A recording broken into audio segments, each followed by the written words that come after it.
Jonas capítulo 1. Jonas capítulo 1, no verso 17. Diz assim: então o Senhor preparou um grande peixe para que engolisse Jonas, e ele ficou 3 dias e 3 noites no ventre do peixe. Amém, queridos? Vamos orar. Senhor nosso Deus, nosso Pai querido, nós somos gratos por este momento quando podemos meditar na Tua Palavra. Nós lemos a Tua Palavra e pedimos que o Teu Espírito traga o ensino revelado da Sagrada Letra. Fala conosco, trabalha os nossos corações, transforma-nos, aperfeiçoa-nos, torna-nos mais semelhantes ao Teu Filho Jesus e glorifica o Teu santo nome, pois é no nome de Jesus que nós oramos e Te damos graças. Amém. Muito bem, queridos, nós estamos estudando aqui como Jonas tem fugido da presença do Senhor. E nessa sua fuga, nessa sua tolice, Jonas só tem uma direção, que é para baixo. Ele vai afundando cada vez mais. A cada passo que ele dá, ele vai afundando, né? Nós vimos que ele desceu para Jope para encontrar aquele navio que ia para Tarsis. Depois ele desceu para o porão daquele navio e ficou ali dormindo, enquanto toda a tripulação estava ali lutando, né, naquela grande tempestade, naquele perigo que representava para todos. Depois a sorte caiu sobre ele, e então ele se declarou culpado, mas a tempestade continuava, e por mais que os marinheiros se esforçassem, aquela tempestade ia aumentando cada vez mais, e então Jonas agora é lançado ao mar e ele desce para as profundezas do abismo. E a conclusão que a gente chega é que a mesma coisa acontece com todos aqueles que se rebelam contra a vontade de Deus. O pastor chamado Palmer Robertson, ele disse assim: o pecador afunda. Ele inicia a sua queda com seus próprios atos de tolice. Ele tenta fugir da vontade de Deus e tropeça nos laços dos seus próprios sapatos. É um fato. Nada pode estar em perfeita ordem quando você vive em rebelião contra a vontade de Deus. Você também cairá, se não caminhar segundo a vontade de Deus. As circunstâncias da vida o derrubarão. O seu próprio espírito interior o derrubará. A mão do Senhor o derrubará. Isso é um fato. Todo aquele que se rebela contra Deus só tem uma direção: para baixo, afundando cada vez mais. E Jonas vai seguindo aqui o seu caminho, e o que ele não esperava é que a cada passo que ele dava, Deus também dava um passo. A cada atitude de Jonas, Deus também tinha uma atitude. E o que parece que era uma má notícia para Jonas, na verdade, era uma excelente notícia que ele não tinha ainda compreendido. Que a mão de Deus que traz o castigo, a mão de Deus que traz a disciplina, só tem uma intenção, que é abençoar, que é restaurar a vida dos seus filhos. Mas aqui cabe uma observação, porque a gente vem falando muito sobre como as pessoas vão afundando por causa dos seus pecados. Mas, às vezes, aqueles que são fiéis ao Senhor, aqueles que são tementes ao Senhor, aqueles que procuram andar na presença do Senhor, também sofrem algumas dificuldades, né? E às vezes eles chegam também até ao fundo do poço, mesmo confiando no Senhor. E a Bíblia tem vários exemplos disto. Um deles, e talvez o mais conhecido, seja José, menino temente ao Senhor, sonhava com as coisas do Senhor, mas seus irmãos por inveja o vendem. Ele vai como escravo. Como escravo ele tenta ser o mais fiel possível, mas ele cai numa cilada, é lançado numa prisão, porque ele quer permanecer fiel ao Senhor. E naquela prisão ele sofre por muito tempo, é esquecido ali até por aqueles que ele ajudou. Mas ele compreendia que em toda aquela situação Deus estava trabalhando. E que um dia Deus usaria para salvar muitas pessoas daquela grande fome que estava em toda a terra. Mas talvez o exemplo maior de um fiel que sofreu é o próprio Senhor Jesus Cristo, que desceu até o abismo da escuridão, que sofreu terrivelmente, né? Como nós cantamos, ele veio do céu para a terra, e da terra ele foi para a cruz, da cruz ele foi para o sepulcro. Mas no terceiro dia ele ressurgiu com poder e glória, e é o Senhor dos senhores, é o Rei dos reis, é o Deus Altíssimo que está sempre presente conosco. Mas Jesus sofreu terrivelmente, sendo justo, sendo fiel a todos os propósitos de Deus. Mas não é o caso de Jonas aqui, né? Jonas não faz parte destes que são fiéis e sofrem. Jonas, na verdade, está sofrendo por causa dos seus próprios pecados, por causa da sua rebelião contra o propósito de Deus. Nós vimos que Jonas estava determinado a fugir da vontade de Deus. Parece que ele prefere morrer do que ir até Nínive e pregar a palavra do Senhor para aquele povo que ele odiava tanto. Mas por outro lado, Deus estava determinado a salvar Nínive, e isto através do profeta Jonas.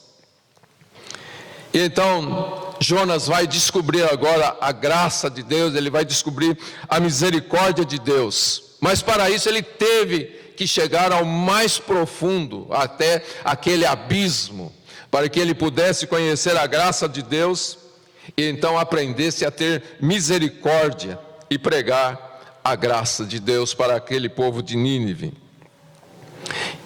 E a gente vai perceber aqui nesse estudo de hoje como ele vai descobrir o poder da ressurreição, como naquele abismo que ele se encontrava, ele também teve um encontro com a graça maravilhosa, a graça salvadora do Senhor, para tirá-lo daquela situação. Então, neste verso 17 que nós lemos aqui do capítulo 1 de Jonas, talvez o verso mais famoso, né, do livro de Jonas, que afirma que o Senhor preparou um grande peixe para que engolisse Jonas. Como eu disse, queridos, a cada passo, né, a cada ação de Jonas, Deus também tinha uma ação. Nós vimos como Deus enviou aquela grande tempestade, e agora Deus envia este grande peixe. E uma coisa que a gente sempre tem que ter em mente: Deus é o Criador de todas as coisas, e todas as coisas pertencem a Ele, e Ele usa todas as coisas da forma como Ele bem entender. Toda a natureza está debaixo do domínio de Deus, toda a natureza obedece a Deus, Deus controla todas as coisas. E Deus pode até mesmo ordenar que uma de suas criaturas sirvam a este servo tão tolo que estava fugindo da presença do Senhor. Infelizmente, as pessoas olham para este verso e ficam muito preocupados com esse grande peixe. Que peixe é esse capaz de engolir um homem? E as pessoas então perdem muito tempo tentando saber, é verdade ou é um mito? Aconteceu de fato ou é uma parábola? E nesta busca, as pessoas perdem de vista o verdadeiro significado do livro de Jonas. Um pastor certa vez declarou o seguinte: eu fiquei tão obcecado com o que estava acontecendo dentro da baleia que ignorei o drama ocorrendo dentro de Jonas. Um outro pastor, ele disse o seguinte: o sujeito da oração não é o grande peixe, mas o Senhor. Portanto, nossa atenção deveria focar naquilo que Deus fez e não no grande peixe. Mas uma das razões porque há muita ênfase em cima desse grande peixe é porque os liberais, eles tentam negar a verdade da palavra de Deus, a autoridade da palavra de Deus. E então eles falam que este relato é uma fábula. Como tantos outros relatos da palavra de Deus, eles falam que é uma fábula, que é impossível um peixe engolir um homem. E tentando convencer que isto é uma fábula, então eles querem tirar toda a autoridade da palavra de Deus. É claro que quem usa esse tipo de argumento desconhece que Deus é o Todo-Poderoso, que Deus faz milagres, Deus opera coisas que são fantásticas aos nossos olhos, são maravilhosas demais aos nossos olhos. Deus faz coisas que vai além da nossa compreensão. Então, quando alguém chega e fala que isto é uma fábula, mostra toda a sua indisposição de compreender a verdade acerca de Deus. Deus é poderoso o suficiente até para que fizesse uma formiga engolir um homem, se Ele quisesse. Ou não? Deus é o Senhor de todas as coisas. Deus é o Senhor da natureza. Deus é o Senhor de todas as criaturas. Deus faz o que Ele quer fazer. Ele tem todo o poder, Ele tem toda a autoridade. Ele faz qualquer coisa que Ele se determinar a fazer. Amém, queridos? E por mais que eles tentem negar, os liberais tentem negar, e como eu disse, usando a sua indisposição para crer que Deus opera milagres, queridos, o fato de uma baleia engolir um homem, a história conta isso. No final dos anos 1800, lá, década de 1890, um pescador caiu no mar e foi engolido por uma baleia. Seus companheiros não perceberam isto, apenas acharam que ele tinha morrido afogado. E eles continuaram ali a sua caça, mataram a baleia, e quando abriram a baleia, lá estava o companheiro deles, vivo. Na década de 1990, um outro homem foi engolido por uma baleia. As pessoas ali mataram aquela baleia, tiraram ele. Ele estava assim com seu corpo queimado pelo ácido do estômago da baleia e virou artista de circo, mostrando a sua experiência. Mas para nós não importa isso. Mesmo que não tivesse essas experiências registradas pela história, e história recente, para nós tanto faz. Porque nós cremos que este livro é a palavra de Deus, é a verdade de Deus, e o que está escrito aqui é verdade. Amém, queridos? Então, se nós nos concentrarmos muito nesse grande peixe, nós vamos perder de vista o nosso grande Deus. A verdade é que Deus estava ali preservando a vida de Jonas, salvando-o daquele afogamento.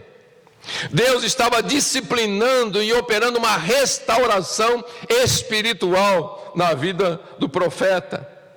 E Deus estava ali proporcionando uma prefiguração da morte e ressurreição de nosso Senhor Jesus Cristo, que é muito maior do que Jonas. É claro que é importante nós defendermos a validade do texto, mas nós cremos e reconhecemos o poder de Deus para fazer milagres, então não vamos ficar aqui discutindo essa questão. Mas vamos procurar entender então o significado desta morte nas profundezas. E o primeiro tema que nós vamos considerar é o relacionamento entre a descida do profeta Jonas para o ventre deste grande peixe, para as profundezas do mar, e a morte expiatória de nosso Senhor Jesus Cristo.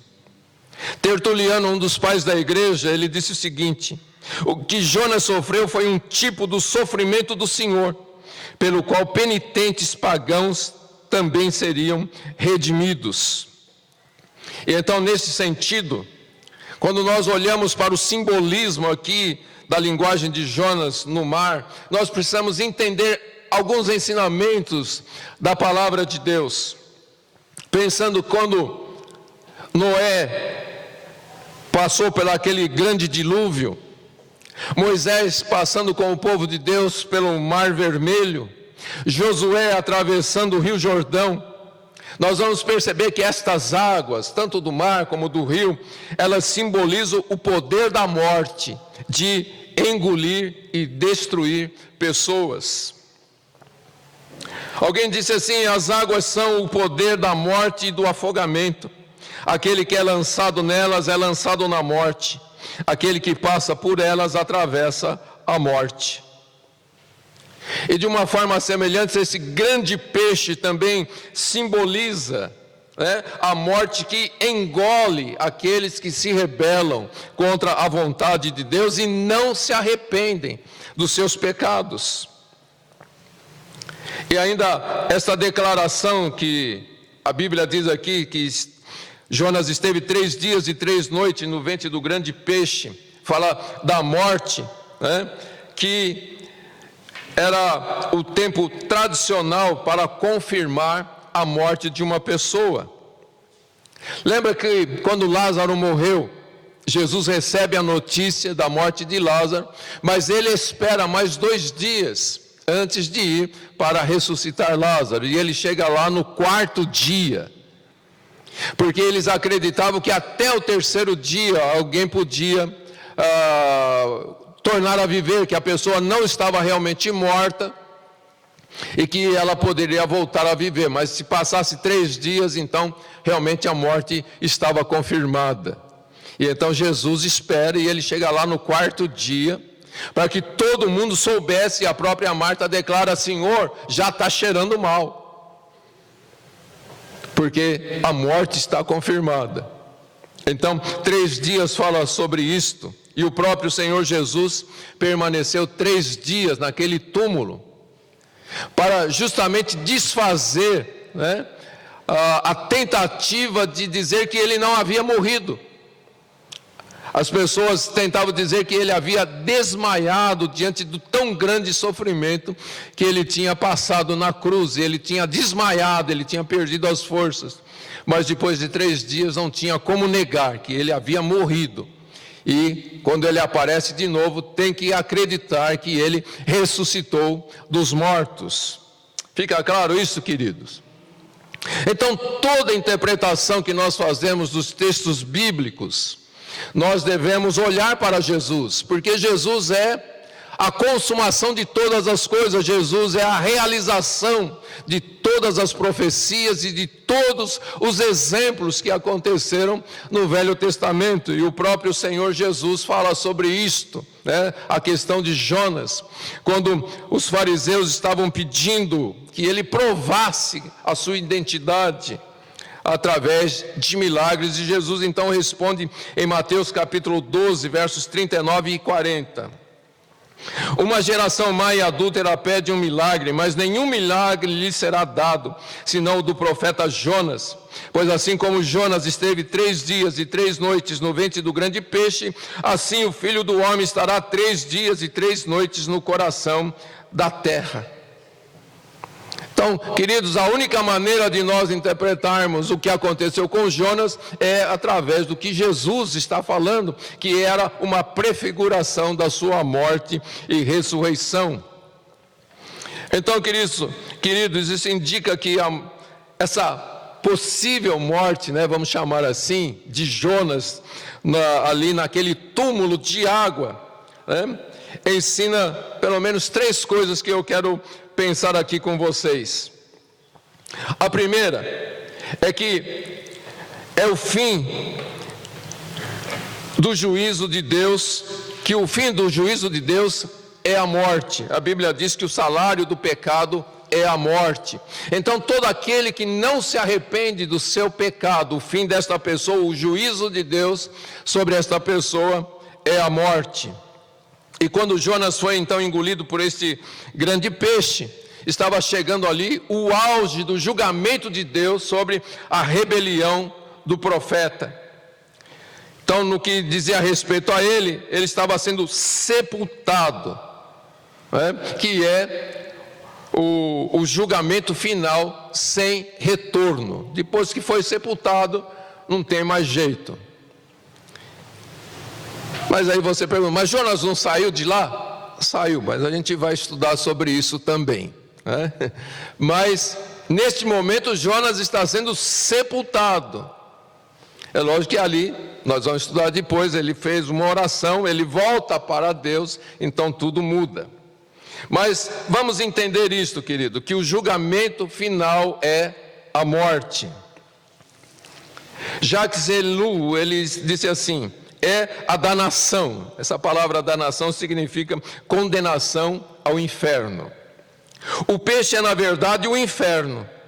Assim, Jonas passou pela agonia e pela morte, e chegou a esse inferno preparado por Deus, para impor a separação total entre homem e Deus. Essas palavras, então, nos lembram do que o inferno é o fim de todo desejo de fugir de Deus. Todo aquele que tenta fugir de Deus, o seu destino é o inferno. Quando a gente está estudando aqui Jonas, o que a gente percebe? Que ele quer ir para o mais longe possível da vontade de Deus. E então, queridos, esse desejo de escapar da presença de Deus é a barriga desse grande peixe que o engoliu e agora ele está não só dentro da barriga desse grande peixe, mas no mais profundo do mar. Está cumprindo aí o seu desejo, está sendo cumprido o seu desejo de fugir da presença de Deus. Assim como o inferno é a realização do desejo de fugir de Deus, de fugir da presença de Deus. Agora, olhando de novo para Jesus, tudo o que Jonas passou, Jesus sofreu muito mais do que Jonas, só que ele sofreu no lugar de pecadores, ele sofreu no nosso lugar. O Senhor da glória, o Senhor Criador de todas as coisas, o Senhor da vida, sofreu a condenação naquele juízo final de morte. E uma de suas últimas palavras na cruz foi: Deus meu, por que me desamparaste? Veja, Jesus sente a separação de Deus Pai. Deus Filho sentindo a separação de Deus Pai, porque o pecado de toda a humanidade estava sobre ele.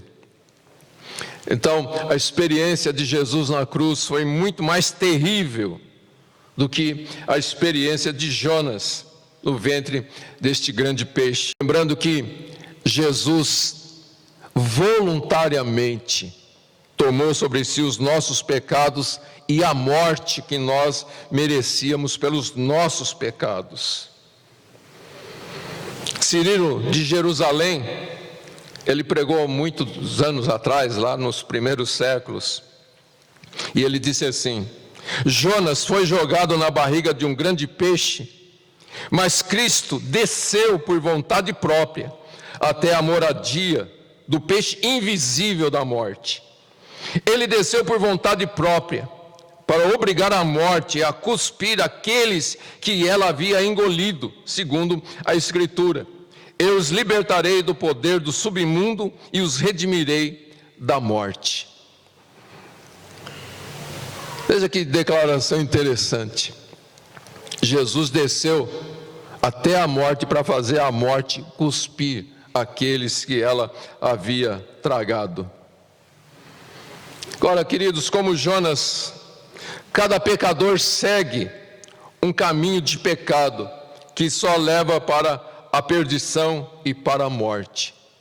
Mas a graça do Senhor Jesus Cristo, que sofreu na cruz do Calvário, em lugar daqueles que se arrependem, daqueles que creem, é a salvação.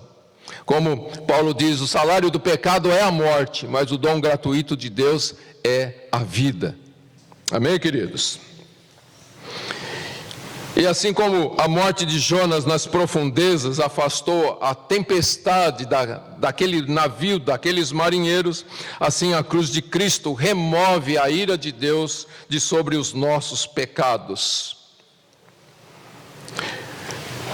Gordon Kidd, ele escreveu algo muito interessante. Ele disse assim: por meio da morte, Jesus pagou o preço pelo pecado. Ele fez expiação. Apaziguou o desfavor de Deus contra os pecadores. Ele fez propiciação. E restaurou os fiéis ao favor e à comunhão com Deus, isto é, reconciliação. A morte de Jesus obtém um novo coração, isto é, regeneração. Um novo histórico, perdão. Um novo futuro, vida eterna, para todos os que confiarem nele como seu Senhor e Salvador. Jesus passou pelo inferno da terra para o bem de pessoas como nós.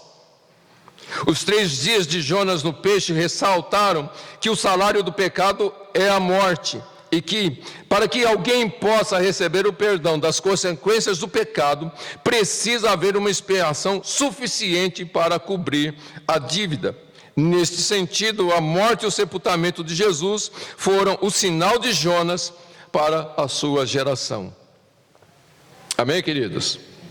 Então, se o primeiro ponto aqui que nós estamos estudando é que o juízo final leva à morte daqueles que não se arrependem, em segundo lugar, nós vamos entender que tudo indicava que a descida para as profundezas significava o fim de Jonas, assim como a morte de Jesus na cruz parecia ser o seu fim.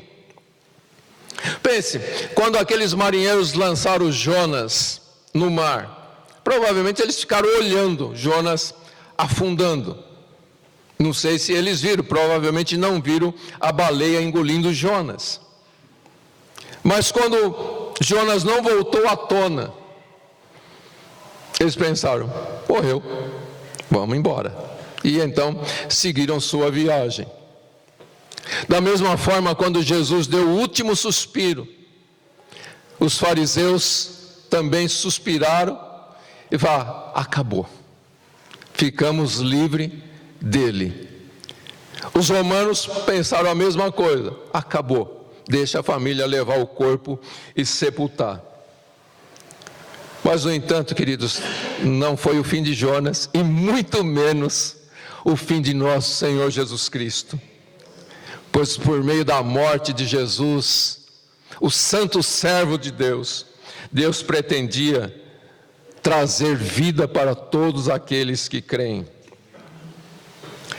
Peter Williams, ele diz assim: assim como Jonas foi libertado de seu túmulo nas águas para continuar sua obra de pregar o arrependimento e a salvação à população de Nínive, Cristo, por meio de sua ressurreição, continuou, por meio da dádiva do Espírito Santo à igreja, a pregar o evangelho da salvação ao mundo inteiro. E o que a gente percebe na história, queridos, é que este é um padrão que se vai repetindo continuamente na história da igreja. Quando a União Soviética estava no seu auge, expulsou de seu território todos os cristãos e proibiu a Bíblia. Ninguém podia ler a Bíblia. Mas o que parecia ser o final da igreja na União Soviética não era o fim, porque hoje há igrejas espalhadas por todos os lugares da extinta União Soviética. A mesma coisa aconteceu na China. Quando começou o regime comunista, também expulsaram todos os missionários, queimaram todas as Bíblias, proibiram a Bíblia. E aquilo que as pessoas pensavam: acabou o sonho de Hudson Taylor, pai das missões na China. Não acabou, porque hoje a China está cheia de igrejas, cheia de cristãos. Nunca na história houve tantos cristãos na China como nos dias atuais. Nós temos ali, está ali ainda, né? A lista da perseguição à igreja. Nós temos igrejas no mundo inteiro. Mesmo na Coreia do Norte, que é o número 1 em perseguição à igreja, existe crentes lá, existe cristãos verdadeiros lá. Porque Deus está no controle de todas as coisas. Aquilo que parecia o fim, não era o fim. Era um começo, um novo começo de tudo aquilo que Deus estava decidido a fazer. E faz.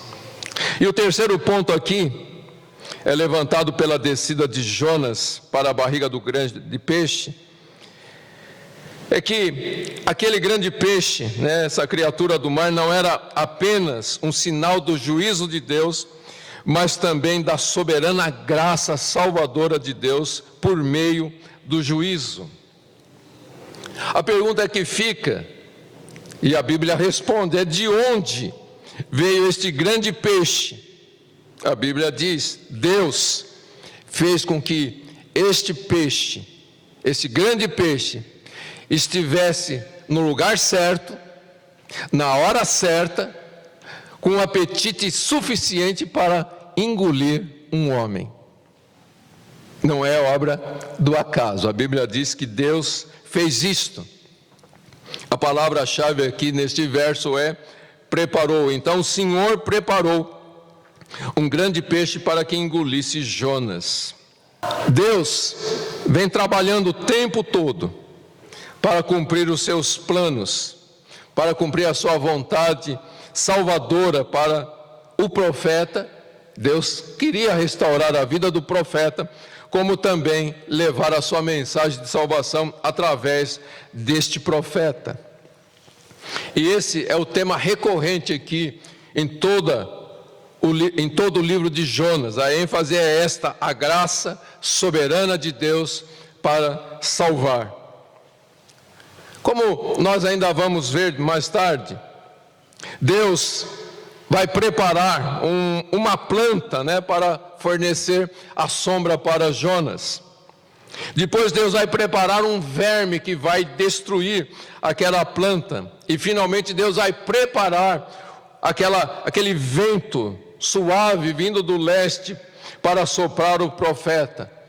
E tudo isso para concretizar a sua vontade. Cada um desses passos foi um ato deliberado de Deus para garantir a realização do seu propósito. Como Senhor onipotente, Senhor sobre todas as coisas, Deus não só determina o fim, como Ele também providencia os meios para chegar neste fim. E esse tema da soberania salvadora de Deus não aparece aqui só no livro de Jonas, mas no decorrer de toda a palavra de Deus. Nós vamos ver Deus providenciando, Deus preparando tudo para avançar o seu propósito redentor. A gente percebe lá no livro de Gênesis, quando Deus levou Noé a preparar a arca para salvar a sua família daquele grande dilúvio. Depois Deus pede para que Abraão sacrifique seu filho lá no Monte Moriá. E quando Abraão está obedecendo a Deus, levando Isaac, Deus providencia aquele cordeiro para ser sacrificado em lugar de Jonas, ou de Isaac. Quando Deus usa Elias para trazer aquela seca sobre a terra, então Deus providencia corvos que vão alimentar o profeta durante aquele período, até que então Deus prepara aquela viúva pobre sem nada para sustentar Jonas através do milagre que o próprio Deus, Elias, através do milagre que o próprio Deus estava realizando. A gente chega no Novo Testamento e percebe ali aquele eunuco lendo o livro do profeta Isaías, naquele lugar deserto durante a sua viagem, e Deus então prepara Filipe de uma forma impressionante. através de um arrebatamento, Deus tira Filipe de um lugar e põe Filipe ali, junto daquela carruagem, e faz a pergunta: você está entendendo o que você está lendo? Não, alguém precisa me explicar. Eu te explico. Deus prepara. Amém, queridos? Então, em todos esses casos, nós vemos como Deus prepara o caminho e providencia os meios para a realização dos seus propósitos eternos. A gente poderia ainda pensar em Cornélio, a indisposição de Pedro de falar com um gentil. Então Deus prepara uma visão para Pedro e prepara para que Pedro vá até a casa de Cornélio para levar o evangelho do Senhor Jesus Cristo. Paulo e Silas estão presos no cárcere interior e Deus prepara um terremoto que abala aquele lugar, aquela cadeia. Não foi um terremoto na terra toda, na cidade inteira, foi um terremoto ali, naquele ponto, para quebrar as cadeias, abrir as portas, e não só libertar Paulo e Silas, mas salvar o carcereiro e a sua família. Deus, o Senhor de toda a natureza, Ele faz o que Ele quer fazer para cumprir com os seus planos eternos. E quando nós nos voltamos para o Senhor Jesus, nós vemos o mesmo princípio. Deus preparou a vinda do Messias através de muitas profecias do Antigo Testamento e depois através do ministério de João Batista. Deus permite que seu filho seja traído por um dos seus discípulos. Na verdade, Deus providencia. Lembra que Jesus escolheu os 12 depois de uma noite de oração. E Deus Pai diz para ele: escolhe Judas. E ele escolhe Judas. Deus estava providenciando um traidor. Judas estava destinado por Deus a fazer isto? Não. Deus sabia que Judas ia fazer isto. E por isso ele manda: escolhe Judas. Entenda isso, queridos. Eu já disse outro dia e volto a dizer: Deus jamais leva um homem a pecar. A Bíblia é clara. Deus não pode ser tentado para o mal e Ele a ninguém tenta. Ninguém pode pecar e dizer: Deus me levou para isto. Não, Deus não leva ninguém para o pecado. Deus é santo. Ele não tem nenhuma inclinação para o pecado. Mas ele sabia que Judas ia trair Jesus. E por isso ele providencia que Judas seja um dos discípulos para trair Jesus.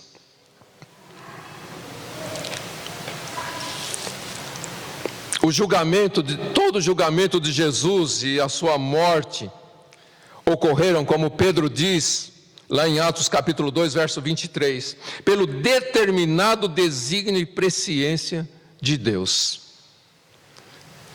Tudo o que aconteceu com Jesus era o cumprimento do plano eterno de Deus para a nossa salvação. Mas não para aí, porque Deus preparou para que Jesus se levantasse dentre os mortos no terceiro dia. Como diz as Escrituras, o poder do Espírito Santo se manifestou dentro daquela sepultura onde Jesus estava e o levantou da morte.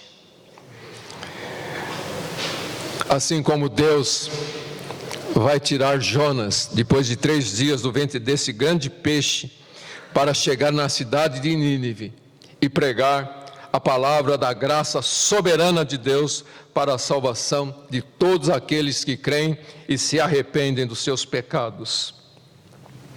E então é desse ponto de vista, queridos, que nós podemos ver que durante todo esse tempo, Deus estava realizando o seu propósito na vida de Jonas, mesmo durante a sua rebeldia. E aqui cabe mais uma vez um parêntese. Deus não levou Jonas a se rebelar. Deus não provocou Jonas para fugir. Deus sabia que Jonas ia fugir.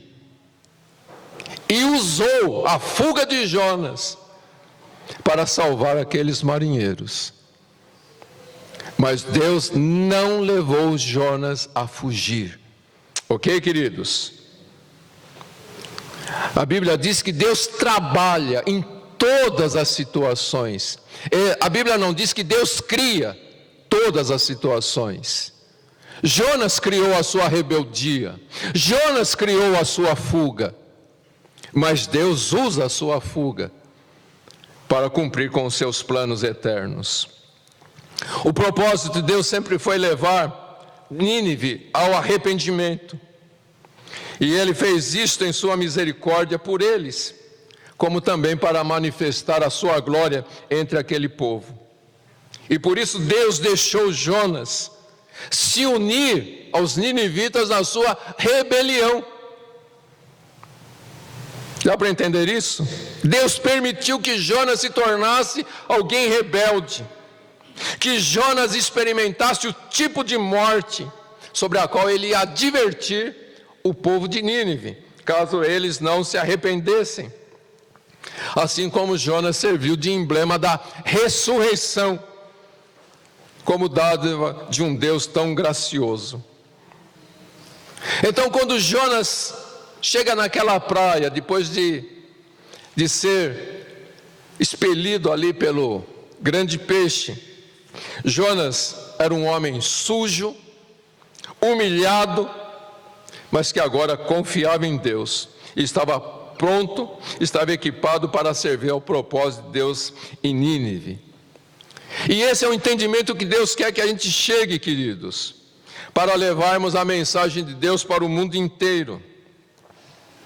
Entenda isso, o testemunho cristão não é de pessoas boas e fiéis que merecem o favor de Deus por meio de suas próprias ações e cujas vidas manifestam o poder e a virtude de um sucesso. Isso é o que as religiões querem. Mas o testemunho cristão é o de pecadores rebeldes que foram libertos da condenação justa pela graça soberana de Deus por meio da morte expiatória de seu Filho Jesus. E quando nós entendemos isto, que quando Jesus nos alcançou, nós éramos rebeldes, nós éramos sujos, nós éramos os mais terríveis pecadores sobre a face da terra, nós não éramos pessoas boas, e não somos ainda. O que faz a diferença é a graça de Deus em nossas vidas, porque não existe ninguém que seja bom. Mas essa é a grande questão, querido, porque muitas vezes a gente se acha superior às pessoas do mundo, e nós não somos superiores a ninguém. Nós somos tão pecadores como qualquer um outro. Se a graça de Deus não tivesse nos alcançado, queridos, onde estaríamos hoje? Quem garante que nós não seríamos um assassino, um bandido? Alguém diz que Deus salva aqueles que têm a maior probabilidade para fazer as mais terríveis coisas sobre a face da terra. Deus tem misericórdia da terra e salva os piores.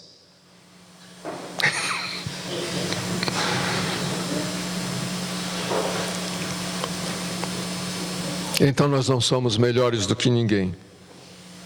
E é desta forma, queridos, que nós precisamos olhar para o mundo. E então temos misericórdia das pessoas. Jonas agora estava pronto para pregar em Nínive, porque ele entendeu quem ele era. E ele entendeu a graça de Deus. E como Jonas, cada pecador redimido por Deus da morte, da condenação do inferno, da condenação do pecado, que recebeu um novo nascimento, isto é, uma ressurreição, então é enviado por Deus para pregar o Evangelho para todo o mundo. E é isso que nós precisamos fazer, pregar a salvação, como pessoas que foram redimidas, que agora têm uma nova vida. Entenda isto, queridos. Deus tirou você da morte. Deus tirou você da condenação eterna, para que você possa exercer misericórdia. Nós somos todos pecadores. Mas por fim aqui a experiência de Jonas fala que é a necessidade de crer. Como nós precisamos crer na palavra de Deus. Como nós já dissemos várias vezes aqui, citando a palavra de Deus, o salário do pecado é a morte. O fim inevitável de todo aquele que se rebela contra Deus e não se arrepende é a morte. Mas por meio da graça de nosso Senhor Jesus Cristo, esse monstro marítimo, do juízo foi domado para jogar todos os que creem na praia de uma nova vida. E a pergunta que fica aqui é: você reconhece isto? Você reconhece essa graça salvadora de Deus sobre a sua vida? E reconhecendo, você está disposto a buscar o propósito de Deus para a sua vida? Uma palavra que o Senhor deixou para todos aqueles que insistem em não crer, que insistem em continuar rejeitando os princípios da palavra do Senhor. Quando Jesus falou a respeito de Jonas, do exemplo de Jonas, ele disse o seguinte em Mateus capítulo 12, verso 41: os habitantes de Nínive se levantarão no juízo contra esta geração e a condenarão, pois se arrependeram com a pregação de Jonas. E aqui está quem é maior do que Jonas. Jesus disse que não só os seus atos de rebeldia e falta de arrependimento te condenarão naquele dia, mas também o testemunho de Nínive. Porque eles ouviram Jonas e se arrependeram. E nós temos ouvido o Evangelho do próprio Senhor Jesus Cristo. Como o escritor aos Hebreus disse, antigamente Deus falou por meio dos profetas, de muitas maneiras, mas hoje Ele tem nos falado pelo Filho. E se nós rejeitarmos a direção que o Senhor Jesus dá para as nossas vidas, então não haverá esperança para nós. Portanto, queridos, que diante de tudo isto, a gente tome uma decisão: abraçar o Evangelho do Senhor Jesus Cristo, abraçar os seus princípios para a vida, porque a salvação todo mundo quer, mas se comprometer com o Evangelho, poucos querem nos dias de hoje. As pessoas querem as bênçãos, mas não querem o doador das bênçãos. E o que nós entendemos aqui nesse estudo de Jonas é que Deus está nos levando a um ponto onde ou a gente abraça o Evangelho do Senhor Jesus Cristo, abraça os princípios da palavra de Deus para vivermos como filhos de Deus, resplandecendo como astros no meio de uma geração perversa e corrupta, sendo sal e luz sobre esta terra. Ou nós vamos encarar o juízo de Deus. E a escolha cabe a cada um. O que você quer? Ser engolido pelo abismo ou abraçar o Evangelho de nosso Senhor Jesus Cristo? E ao abraçar o Evangelho de nosso Senhor Jesus Cristo, nós entendemos que precisamos anunciar este Evangelho para todo mundo. Ide por todo mundo e pregai o Evangelho a toda criatura. Amém? Amém, queridos? Era isso que eu queria compartilhar com vocês nesta manhã. Vamos ficar em pé? Quando Jonas iniciou sua fuga, parecia que tudo estava correndo bem. Mas chegou o dia do grande peixe. Alguém certa vez disse que quando uma pessoa se joga do 20º andar, ela está passando pelo 15º, caindo, e ela está tudo bem. Ela passa pelo 10º andar e está dizendo, está tudo bem, mas o chão vai chegar. Entende isso? O chão vai chegar. O dia do grande peixe vai chegar. E a gente pode abraçar o Evangelho hoje e não precisar chegar no chão e não precisar chegar no grande peixe. Curve a sua cabeça e fale com o Senhor. Fale para Ele o que você escolhe nesta manhã. Senhor nosso Deus, nosso Pai querido, somos confrontados com a Tua Palavra, somos desafiados pela Tua Palavra. E precisamos da ajuda do Teu Santo Espírito. Por nós mesmos, Senhor, tudo isto que está proposto é difícil. Mas a Tua Palavra diz que tudo é possível ao que crê. Porque é o Teu Espírito que opera em nós tanto o querer quanto o efetuar. Por isso nós pedimos que o Teu Santo Espírito nos ajude.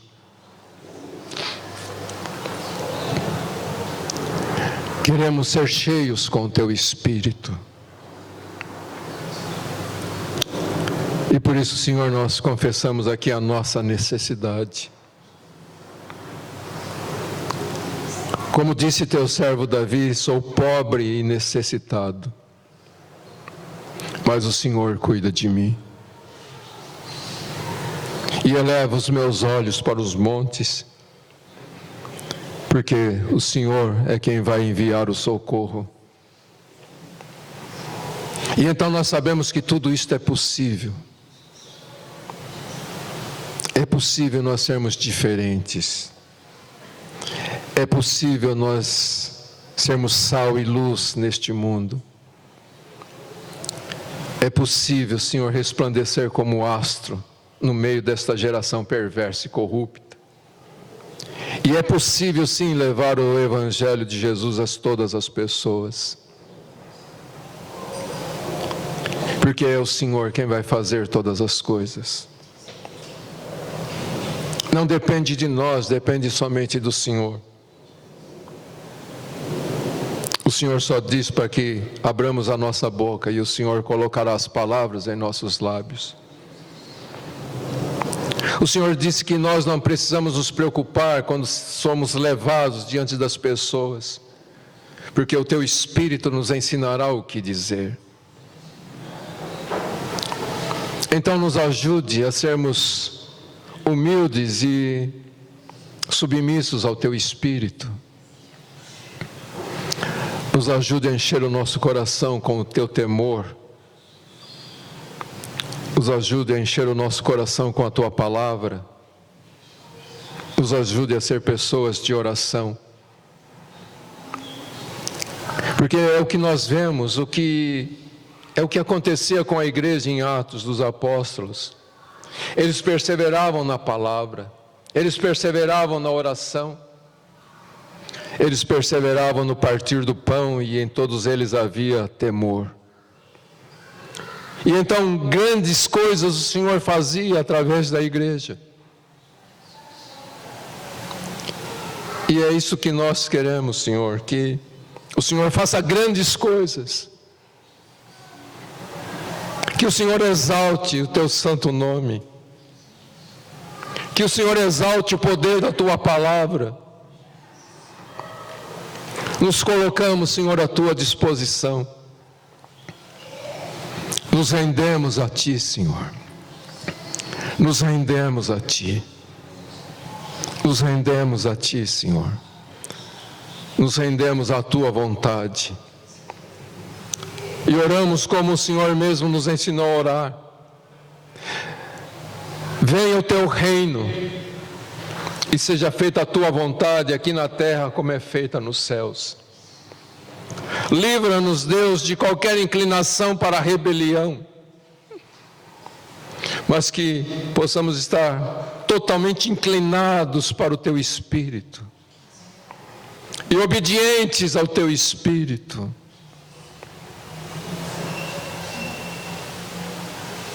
Nos ajude, Senhor, pois nos propomos como Elias. Eis-me aqui, Senhor, envia-me a mim.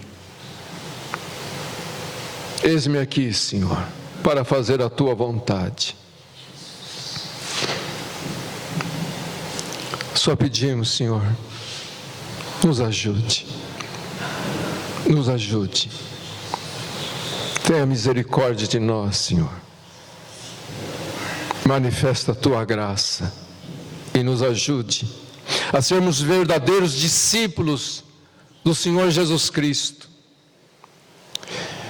vivendo a totalidade da tua palavra, do teu santo evangelho. Ajuda-nos a sermos verdadeiros cristãos, vivendo um cristianismo autêntico, um cristianismo verdadeiro.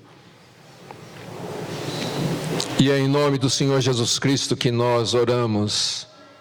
E te agradecemos por este tempo que passamos aqui congregados em torno da tua palavra, em torno do nome de nosso Senhor Jesus Cristo. Que o Senhor abençoe e guarde o teu povo, que o Senhor levante o rosto sobre o teu povo para conceder graça, que o Senhor levante os olhos sobre o teu povo para dar a paz. Que nos lares dos teus filhos, Senhor, haja o suprimento de cada dia, o pão de cada dia. Que a tua bondade acompanhe a cada um, agora e até o último dia, em nome do Senhor Jesus. Amém. Amém, queridos. Espero que você tenha sido abençoado e que o Senhor continue abençoando você.